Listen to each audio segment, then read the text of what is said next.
जारी नहीं रखेगी, बाजार में मौजूद नोट रहेंगे वैध। 30 सितंबर 2023 तक वैध रहेंगे ये नोट। आरबीआई 2000 के नए नोट अब जारी नहीं करेगी। बहुत बड़ी खबर, बाजार में मौजूद नोट रहेंगे।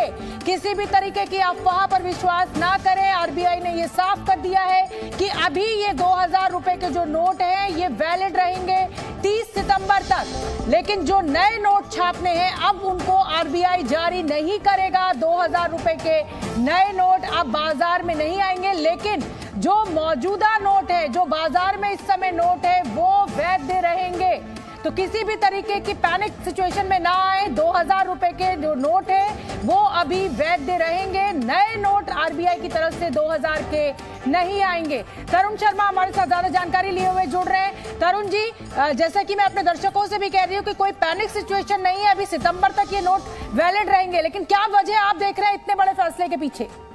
बिल्कुल, सबसे पहले मैं बताना चाहूंगा कि 2000 रुपए का जो नोट है वो नया तो काफी पिछले कई सालों से उसका प्रिंटिंग नहीं हो रही थी, और लेकिन अब उसकी वैलिडिटी जो है वो 30 सितंबर तक कर दी गई है। और 23 मई के बाद से आप अपने जो नोट्स हैं उनको बैंक ब्रांच से बदलवा सकते हैं, और उसके लिए भी सरकार ने एक लिमिट की है कि आप 20,000 रुपए ही एक बार में ये बदलवा सकते हैं।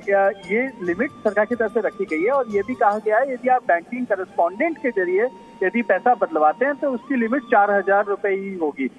ये तो एक बेसिक चीजें इस सरकार की तरफ से की गई। और जो आपका सवाल है कि ऐसा क्यों किया जा रहा है, तो ये काफी लंबे समय से एक बहस चल रही थी कि इतने बड़े डिनोमिनेशन के नोट की जरूरत क्यों है, क्योंकि जब 2016 के अंदर जब डिमोनेटाइजेशन हुआ था उस समय ये नोट को लाया गया था, लेकिन बाद में धीरे धीरे इसका प्रिंटिंग को कम कर दिया गया, और ये कहा गया कि अब इस बड़े डिनोमिनेशन नोट की जरूरत नहीं है। इसी वजह से, और जो ब्लैक मनी का जो पैसा है, क्योंकि यदि आपके पास बड़े डिनोमिनेशन का नोट होता है तो ब्लैक मनी को ट्रैवल करवाना काफी आसान हो जाता है। और आप ये देखेंगे कि पिछली जो सर्चेज हुई हैं उनमें कई जगहों पे बड़े 2000 रुपए की जो नोट के डिनोमिनेशन के जो नोट है वो सर्चेज में मिले हैं। उसके बाद से सरकार का ये विचार था कि इसको धीरे धीरे इसको बाहर किया जाए, लेकिन एकाएक करने की अभी सीधी वजह समझ में नहीं आ पा रही है कि सरकार ने एकाएक ऐसा क्यों किया कि 23 मई से